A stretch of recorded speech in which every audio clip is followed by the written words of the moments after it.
Christian nationalism is the biggest threat facing a government of the people, for the people, and by the people. It is an existential threat to the American Republic, and that is why I wrote The Founding Myth.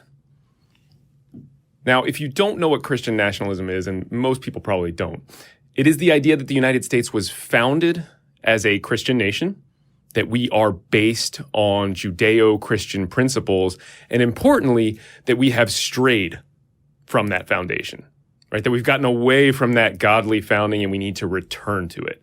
And that language of return, getting back to our religious roots, is justifying all manner of public policy to this day. Really harsh, awful public policy from the Trump administration. Now, the real goal here of Christian nationalism is to redefine what it is to be an American. So that to be an American is to be a Christian, and to be a Christian is to be an American. But in the meantime, they're doing massive damage. And before the 2016 election, American history had seen waves of Christian nationalism throughout our history, but it had never really fully seized power. But that all changed in the 2016 election. Donald Trump rode a wave of Christian nationalism into the most powerful office in the land. Now, before 2016, Christian nationalism, it was on the fringes of conservative politics. You often heard about it during the GOP primaries. The candidates would pay lip service. And then you heard about it a little bit from the courts here and there that actually worked its way into a few court opinions. And then on some of the more conservative religious side, you would see Christian nationalism, but it never really entered the mainstream. But again, that changed in 2016. The number one indicator of a Trump voter in the 2016 election was not their political party, despite Republicans voting for Trump in overwhelming numbers. It was not their religion, despite how much you hear about evangelicals supporting Trump. It wasn't race or even being a racist. The number one factor indicating a Trump voter in the 2016 election was thinking that the United States was founded as a Christian nation. So if somebody thought the U.S. was a Christian nation, that person was almost certainly going to vote for Trump. And now that Trump and Pence have seized on this movement and ridden it into the White House, they are legislating it. And you can see these Christian nationalist policies cropping up all over the place right now. The Muslim ban is an excellent example. Not only did it ban immigration from Muslim majority countries, but it also actually favored immigration of Christians into this country. Christian nationalism. The child separation policy at the border is another example. The administration justified that policy by citing the Bible, Romans 13. And they learned about this in the White House Bible study. Christian nationalism. Project Blitz. People are starting to wake up to the danger that this project poses to the United States. Project Blitz is a joint effort between the Congressional Prayer Caucus Foundation, David Barton's group, Wall Builders, and a couple of other groups. And they have actually gotten together and they have created a handbook of laws that state legislatures can pass all around the country. And you're seeing the results of Project Blitz today. If you've heard about the recent wave of In God We Trust bills that are going up in South Dakota, in Kentucky, in Louisiana, Florida, those are Project Blitz bills. And initially, Project Blitz starts off with these ceremonial bills, things like putting the national motto up or having a week to celebrate the Bible's influence on American law. And then it works its way up into more and more extreme bills, eventually the goal being to create a favored class so that Christians are this favored class and everybody else is this second subclass. The opposition to gay marriage and LGBTQ rights is almost exclusively Christian nationalist. And the same can be said for the current attempt to take away a woman's right to reproductive choice. Now, that's all probably pretty scary to you. But the good news is that the political theology, the entire identity of the Christian nationalist is based on this common well of lies and myths. And you have heard these things time and time again. It's things like we are one nation under God, and we do trust in God we trust. That the Declaration of Independence references our Creator and Jesus 4 different times. That the Founding Fathers prayed during the Constitutional Convention, that George Washington knelt in the snow in prayer at Valley Forge, and that the Pilgrims and Puritans came here seeking to establish a government based on religious liberty. All of those are lies and myths that are central to Christian nationalism. And without that historical support, many of their policy justifications, it actually begins to crumble. Without their common well of myths, their identity will wither and fade. And so their entire political ideology, their entire political identity is actually incredibly weak and vulnerable because it is based on these historical distortions and lies. And that is the purpose of the founding myth. It's a simple but admittedly lofty goal to utterly destroy the myths that underlie this un-American political ideology. Now, the book is not simply a refutation of the idea that we are founded as a Christian nation. I think many people, especially secular Americans, can push back on that idea. They can refute that idea. But that's not enough. Otherwise, we wouldn't have President Trump. So I went deeper. After the Christian nation claim is disposed of, there's always this fallback claim. Well, what I really meant was we were founded on Judeo-Christian principles. And that's a much harder claim to push back against. But that is what I wanted to investigate in this book. So when I set out to write this book, I asked one question. Did Judeo-Christian principles positively influence the founding of the United States of America? And the answer is no. They did not. And more importantly, it's a good thing they didn't, because Judeo-Christian principles are fundamentally opposed to the principles on which this nation was built. There is such disagreement and conflict that it is fair to say that Christian principles, and especially those on which Christian nationalism is based, are in such conflict with American principles that it is fair to say that Christianity is un-American. So that is the argument that I make in The Founding Myth.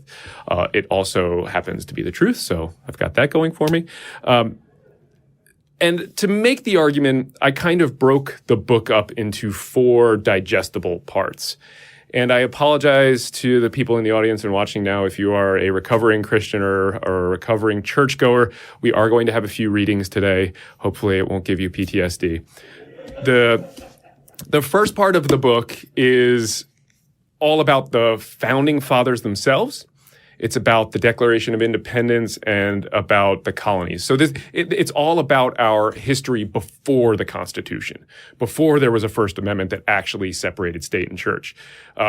Christian nationalists love to pull history from this era because there was no separation of state and church. There was no Constitution, let alone a First Amendment to that Constitution. So the history tends to favor their argument a little bit more. And the one thing that is unavoidable, if you ever debate this, is getting into the religion of the founding fathers, what they personally believed or did not believe. And it's a fascinating conversation to have. I love engaging on it, but it's completely irrelevant. And here's why. So again, apologies for the reading. Though interesting, the battle over what the founders personally believed is irrelevant to the claim that our nation was founded on Judeo-Christian principles. That the founders had personal beliefs about religion does not prove that they used those principles to found a nation. Those religious beliefs must be examined and compared against the principles that informed our constitutional and governmental design. To argue that the founders were Christian is irrelevant because it does not answer the ultimate question about Christianity's influence on the American founding. And even if the founders were all Christian, and this fallacious logic held, we know that they never cited the Bible during the Constitutional Convention and ratifications, which we'll see in Chapter 6. Now, that's a little bit of an amended reading because I don't want to give you guys everything without buying the book. But that central point that the religious beliefs have to be examined and compared against the principles that founded our constitutional design is what makes up Part 2 of the book.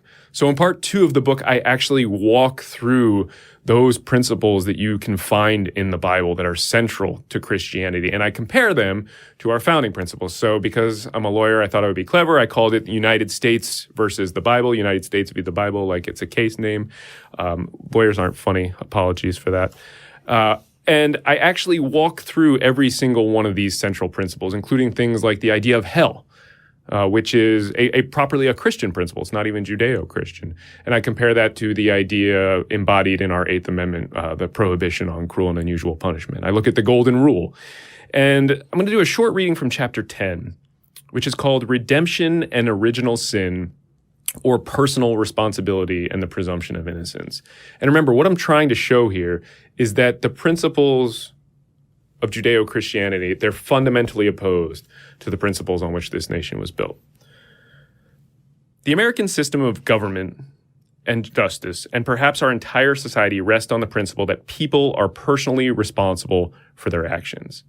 The entire Christian religion is based on a singular claim that violates the principle of personal responsibility so critical to those systems, that Jesus died for your sins. Christianity's rejection of personal responsibility is actually twofold. First, a person is guilty of original sin simply because they were born. To believe this, you must accept not only that all humans descended from the two originals that a God created for his garden, but also that all human beings are culpable for the actions of those two forebears, whose disobedience was prompted by a talking snake and was committed millennia ago. Guilt without action is rare under our law, but it is the law for much of Christianity. Second, the sacrifice of Jesus means that one's sins are forgiven. This is vicarious redemption through human sacrifice. Jesus as a sacrificial scapegoat. Each idea is repugnant to the American principles in its own way. Original sin confers guilt without regard for personal actions, while vicarious redemption absolves that guilt through the torture and murder of another human. Okay? Fundamental opposition. Now, part 3 of the book this is where the book began. This actually started out as a law review article that just got really, really out of hand. I heard the Supreme Court, a couple justices say that our law is, of course, based on the Ten Commandments. And that actually involved a case from just down the road here at the Capitol in Austin, a Ten Commandments monument sitting there on the lawn. And when I read that from the Supreme Court, I thought, well, that's probably not right. I'd like to take a deeper look at that. And so I set out to write a law review article comparing the commandments to American principles of law and justice. And every single one of them, and I didn't expect this when I started, but every single one of them is actually fundamentally opposed to our system of law and justice. And yes, that includes the ones that you're thinking of right now where you're like, well, what about that one? We say that in our system of law for sure. Yes, even that one. But you have to buy the book to find out why on that one. I'm going to read from the first chapter of this part, which is called Which 10? This is chapter 13. The Ten Commandments, also known as the Decalogue, supposedly the most moral law known to humanity and supposedly authored by the biblical God himself, are not easy to find in your Bible. They're not at the beginning of the book. God didn't give the rules to Eve and Adam even after their fall. Nor did he give them to Noah after exterminating all human and animal life save Noah's crew. And Noah needed a bit of moral guidance. Noah's son, Ham, accidentally walks in on Noah drunk, naked, and passed out. Refusing to take personal responsibility for his frat boy behavior, Noah curses an innocent child, Canaan, Ham's son, and Noah's own grandson to a life of slavery for the crime of seeing Noah naked. Imagine that, cursing your own grandson. This was the only man the Jewish God thought moral enough to save from a worldwide flood. Yahweh did not see fit to give out the laws, his most moral laws, if Christian nationalists are to believe, until much further along in the biblical storyline. The first set, there are 4, doesn't appear until halfway through the second book of the Bible, Exodus. H.L. Mencken reportedly once quipped, "Say what you will about the 10 Commandments, you must always come back to the pleasant fact that there are only 10 of them." If that wit does indeed belong to Mencken, then so does the error, because there are not 10 commandments, but 4 different sets of 10 commandments. And that's just in any given Bible. If you look at the way the different religions interpret those commandments, there are some pretty significant differences. Some say you can't kill. Some say you can't murder. That's the difference between being able to protect yourself at night when somebody breaks into your house. Some of the religions interpret the commandments to ban idols. Others interpret them to ban graven images. And I don't really know what the difference is between that, but I do know that the Christendom, the Christian empire, went to war with itself during the 8th and 9th centuries. Something called the Iconoclast controversy. There's actually a civil war over whether or not idols were banned or graven images were banned. And that's because there's no such thing as a small religious difference. Okay, so that's part 3. I walk you through every single one of the 10 commandments and compare them to our founding principles. And the last part of the book, part 4, is called American Verbiage. This is argument by idiom. And this is the part of the book that I was bitter about having to write. The argument is so bad, I didn't think that it needed refuting. Because this is when they claim in God we trust, one nation under God, all these things, none of which date from the founding era. All you should have to do to refute this argument is say, no, 1863, 1864, that's when that was passed. 1950s, that's when that was passed. But it doesn't work. And it's actually interesting if you get into the history. So I'm going to read a little bit from the intro chapter to part 4.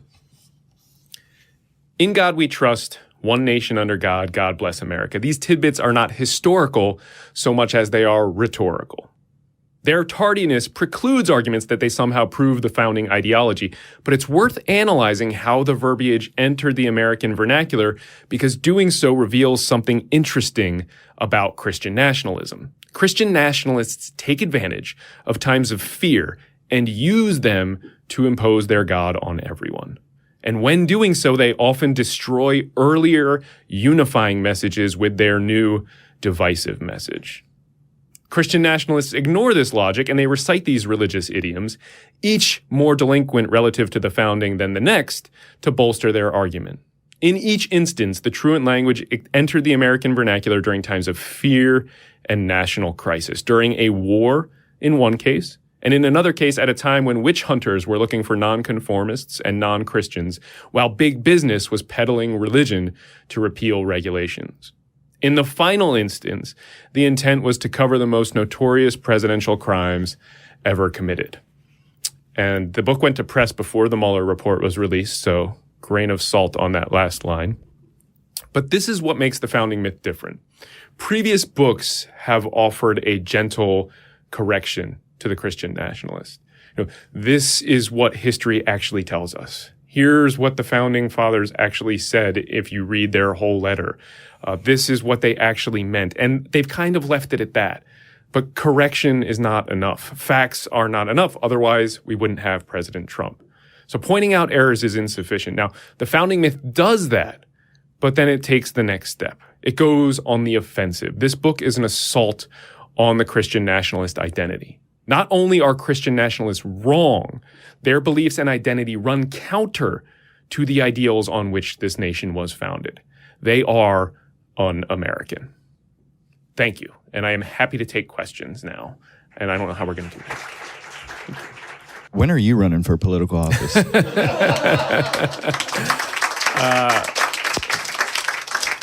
I don't know the answer to that. I have been really encouraging everybody on this tour in the audience to run for political office.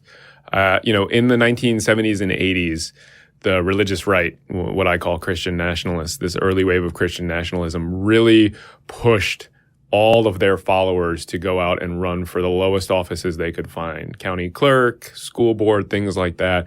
And as they moved up, they had this crop of Christian nationalist legislators and politicians that you're seeing now as vice president for instance. And there's no reason that our movement could not do the same thing. Every single person who is watching this, the secular Americans out there right now are more than capable of running for office. And I know as I'm saying that, you are probably sitting there thinking, well, not me. I mean, what do I know about running for public office? But look at the people in public office. You are absolutely capable of doing this. And I would really encourage everybody to do it. And I've been thrilled because I started this book tour in the middle of May, and I've already heard from 3 different people who attended talks that they are running for offices. 2 people actually have campaign websites up and going. Local school board is a great place to start. And so I would really encourage everybody to do that. There may come a time when I do decide to run for office, but it is not right now. I think I'm more needed fighting for the wall of separation between state and church right now as an attorney. There are so few of us who are doing this. I mean, there's about 15 attorneys in the world or in the country who do this kind of work right now. So I think I'm needed there, but I'm not ruling it out ever. So thank you. Fun question.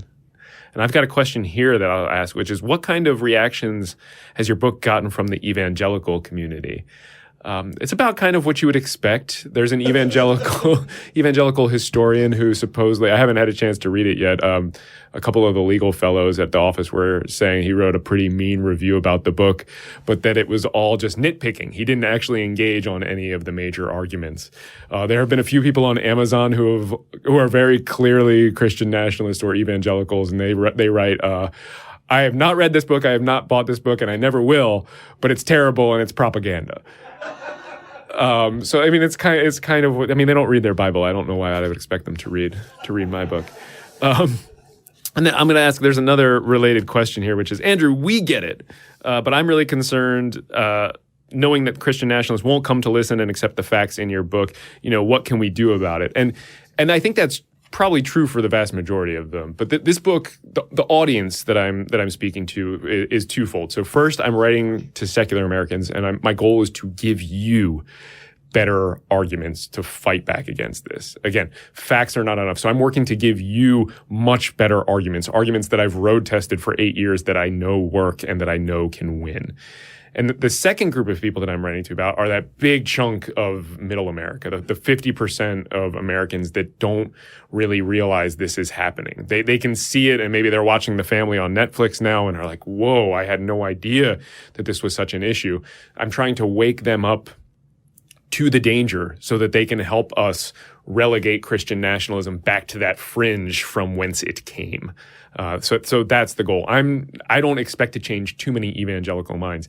That being said, though, I have heard from people who said, I had no idea about any of this. These facts don't work their way into the evangelical bubble of homeschool and church and going off to Christian college. We are actively told the exact opposite. So, I think one thing that often happens is you talk to somebody, or you read them a passage, or maybe you're debating them online, and you expect them to change their mind right away. And that almost never happens. But you certainly plant seeds. And I have heard from people who later on come back and say, the more I thought about that, the more it made me. And I had to go check, and I did my own research, and then, yeah, you were right and I was wrong. And that does happen with regularity. And I think people should take heart from that. Do we have a question out there? Back home where I'm from, my aunt and uncle organized the National Day of Prayer. Besides your book, what would you recommend would be a good way to get through to them? Because they're constantly having their brains twisted by their pastor and other leaders in their area. And I'd like to be able to talk to my aunt and uncle as actual human beings instead of being having this veil of atheism, evil atheism come in between us, Sure. And I mean, I think engaging with them on that personal level is really important. One thing that I think we tend to do, and we don't do this on usually with personal interactions, but I think there's a tendency to assume that people are being deliberate or are being stupid or are being intentionally closed-minded, and that's not typically the case. It's usually, again, you're trying to plant those seeds. A good example for this is Dan Barker, FFRF co-president. So Dan Barker was an evangelical preacher. He was traveling around Mexico. He was converting people. And he didn't all of a sudden gain 50 IQ points and become an atheist, or become an atheist and gain 50 IQ points. You don't have to be smart to be an atheist. All you have to do is change your mind about one idea, really.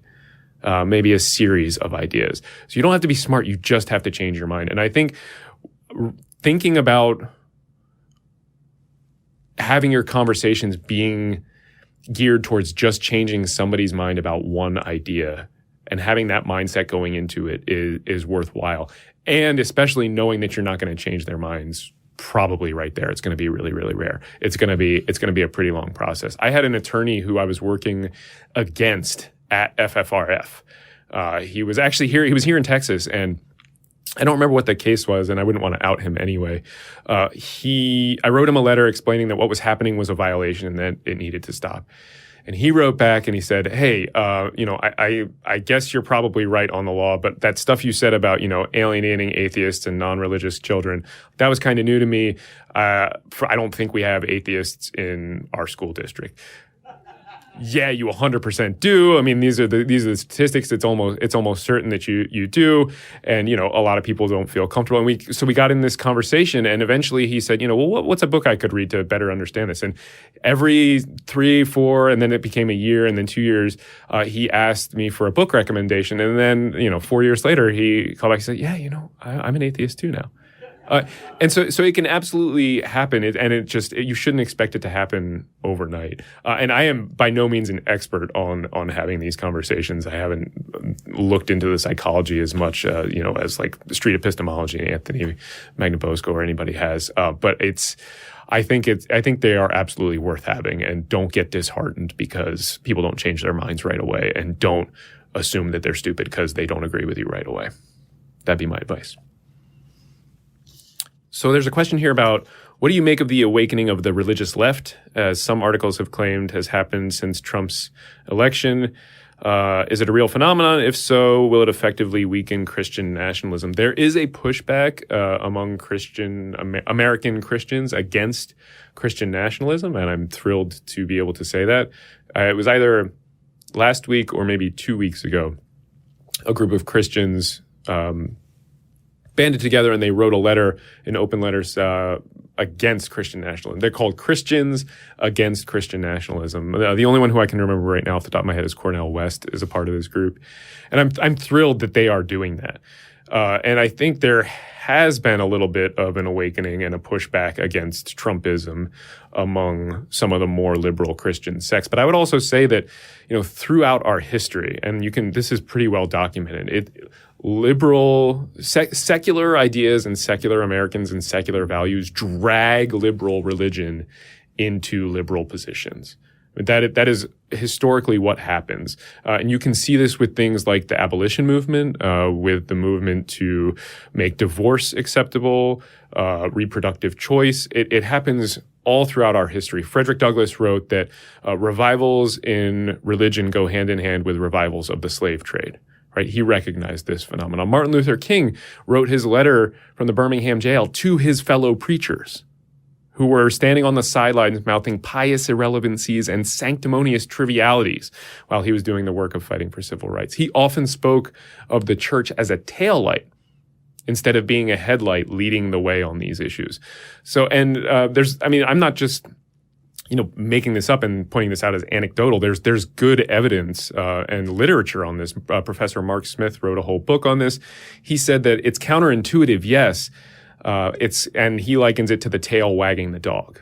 But really what happens is secular values, secular ideas, secular citizens drag liberal religion into more liberal positions. And then what happens later on is religion turns around and takes credit for it. If you want to see this in action, mark my words, 20, 30, maybe 40 years from now, churches in America are going to be absolutely claiming credit for LGBTQ equality. They're going to be claiming credit for that fight. I have no doubt about it. You'll be able to see this happen in your lifetime. Do we have any questions out there? Or should I go to the cards?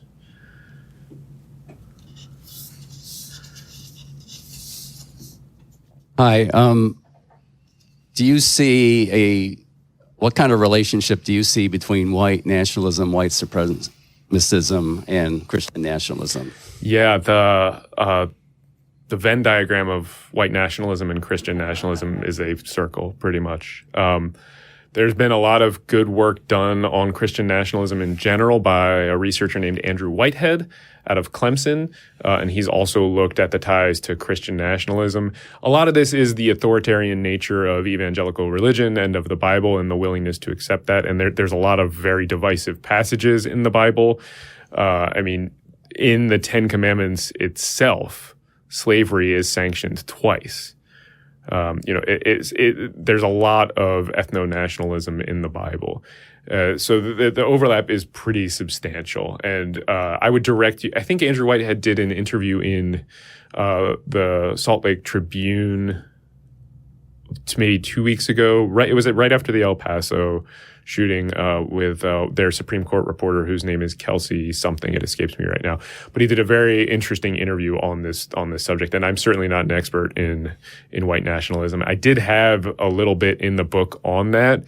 And we ended up editing it out because it was a little bit of a distraction. And I kind of wish now we had kept it in. But that there is a substantial overlap between the two. So this is a question: what concerns do I have about the Supreme Court currently, specifically regarding separation of church and state, bodily autonomy, and other attacks on freedoms based in Christian nationalism that are running rampant? And any recommendations? I am very worried about our Supreme Court right now. The recent case, the Bladensburg cross case that came down a couple of months ago. For those of you who don't know, this is that 40-foot tall cross in Bladensburg, Maryland. It was on a traffic circle. It's concrete cross maintained with hundreds of thousands of taxpayer dollars on government land. It's a massive symbol to Christian nationalism, and the Supreme Court upheld it because it had been there for a really long time. And basically what they did was they elevated history over legal principle. They completely set aside the important principles enshrined in the First Amendment and instead just looked at history. And it's bad history, a lot of it. And some of it is even refuted in my book. And I really wish Justice Alito had read it before he had written his terrible opinion. It's a terrible opinion, not just because of the outcome, but because of how poorly it's reasoned.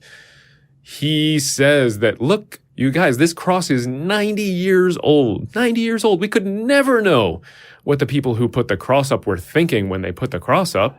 How could we possibly know that? And then the next section of the opinion, he goes on to say that when the First Amendment was passed 230 years ago, we know exactly what the Founding Fathers were thinking, and here's what they were thinking. And of course you can have a cross up because this is what they were thinking. Right? So, it's this inherent contradiction. It's very poorly reasoned. And because it does not focus on legal principle or look at legal principle, you can't say that there is a separation of state and church and then leave a 40-foot tall cross on government property and maintain it with hundreds of thousands of dollars of taxpayer money.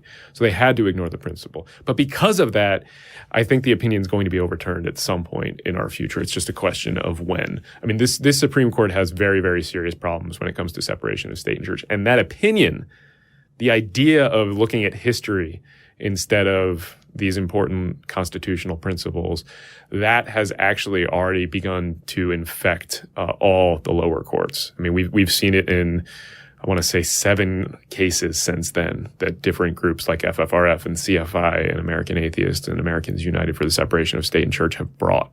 All of them losses as a result of Bladensburg.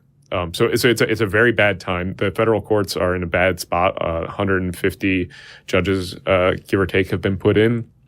A lot of them have heavy Christian nationalist leanings. And again, it's not just separation of state and church. You are absolutely right to identify all these other areas, including women's bodily autonomy. One thing I will say, though, is we often think of the courts, and especially the Supreme Court, as this bastion of civil rights, right? This great defender of civil rights. And that's not true. And historically, that's not true. One of my law professors likened the Supreme Court to the last person in on an all-team tackle, right? There's this huge pile of bodies, the ball's at the bottom, and then the Supreme Court comes running along and they jump on top of the pile and say, look what I did, everybody. I stopped it. And really, the country has already shifted and moved on. Gay marriage is a really good example of this. The Supreme Court waited till public opinion shifted before doing the right thing, before doing what was obviously required by constitutional principles, before saying that, yes, there's a right to equal marriage. And they waited to do that. And there was a brief period in our history during the Warren Court when we got a lot of really good decisions. Brown versus Board of Education kind of marks the beginning of this. Things like the Miranda rights that you hear, the idea that you have a right to counsel, the Gideon versus Wainwright case, that a lot of those rights came up during the Warren Court. But other than that, the courts they're pretty abysmal when it comes to defending our rights. They're usually behind the people. So I've been saying this since I joined FFRF. We are going to win this fight with demographics. We are not going to win this fight in the courts. And I was saying that before the courts got this unfriendly to us. We're going to win this fight with demographics. And the demographics are absolutely favoring us right now. So we are going to win. Thanks for coming to Austin. It was my pleasure. Thank you for your work, too. I'm looking forward to reading it. I have a question. It's perhaps wild speculation on your part, but go for it. I'm concerned that what you have done, and I think most everybody in here is, it's what thinking people do. It's an academic work. It's a work of an intellectual. Mm-hmm. But the movement in this country is not. It's anti-intellectual. It's brutal. It's well-armed. And I'm really, really concerned. And so the question is, where do you think the tipping point is? And here's the specific question. Christian nationalists they think they want to live in a Christian nation. But I wonder, when Trump declares a national emergency and suspends the Constitution, at what point will he and his followers gone too far as they're concerned? Is there a tipping point? Do you get the question? I'm sorry, there's not a lot of precision there. No, I get where you're going with it. Let me say a couple things. So first, I agree that that we need better arguments, and that is kind of what I'm trying to do with this book. The reason that I use the word un-American, I sort of waffled on that for a while. It popped up to me early on before Trump tapped into this wave of Christian nationalism. And I wasn't convinced to use it until after that. And because there's an inherent value judgment built into using the word un-American. It is a gut punch. But that is the reason that I ended up using it, because patriotism has no religion. And they are trying to tell us differently. So I wanted to use that word because we have to meet them on their own field of battle. And if we are unwilling to say that something that is truly un-American is un-American, then we are already giving up half the field, right? America is in a fight for its values. So if we don't use a word that has a value judgment on it, we're going to lose that fight. So that's the first thing. So I am trying to, thank you for calling it an intellectual work, but I'm also trying to make this a gut punch. And I would really encourage people to use language like this when you are debating these things and say, yes, I understand where you're coming from, Christian nationalists, but that idea, that is fundamentally un-American. The idea that you don't want to separate state and church, the idea that you want to unite your religion with the government, that you want to use the machinery of the state to promote your religion, that is fundamentally un-American. The wall of separation, the secular state, is a uniquely American invention. It is probably the one thing that was really groundbreaking in our Constitution. The idea had been, formulated in the Enlightenment, but it had never been put into practice until the American experiment. So to move away from that, to argue that we should have a religious state or that the government should promote religion is fundamentally un-American, and I think we need to say that. So the second part of that answer on the tipping point is I'm going to actually shift it a little bit. I think you're asking, when are people going to get away from Trump? I'm going to take it a little bit differently. I think we are nearing a different tipping point in this country, a demographic tipping point. Right now, if you ask people, what religion are you? the default is Christianity. People assume that to be a Christian is to be a good person. And nobody wants to say, I'm not a good person. So when asked, what religion are you? Most people say Christian. That the demographics are shifting, that default is going to shift very soon. I don't know when, but the default is going to be, I'm not religious. And when that happens, we are going to hit an actual tipping point. And I think it's the snowball rolling down the hill, the demographic snowball. And I think nuns and non-religious Americans are going to explode even more in terms of growth. I think we're going to end up looking like Europe, in my opinion, when that happens. I don't know when that will be. My guess is somewhere in the next 15 to 20 years, but we'll see.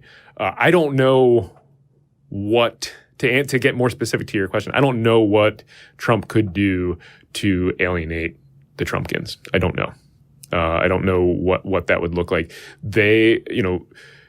Christian nationalists are primed to accept an authoritarian because of their adherence to the Bible. I mean, the central character in the Bible is this authoritarian who looks a lot like Donald Trump. The biblical God and Donald Trump share a lot of the same characteristics. They are primed to accept everything that he does, to the point of genocide in the Bible. Hopefully we don't get anywhere near like that. But I mean, what could he do? I don't know the answer to that. I don't know that there is an answer to that.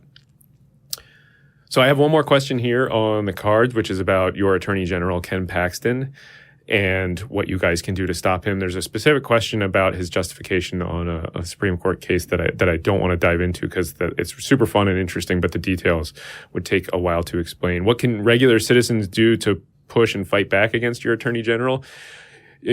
Texas has a serious problem in the Attorney General's office, actually.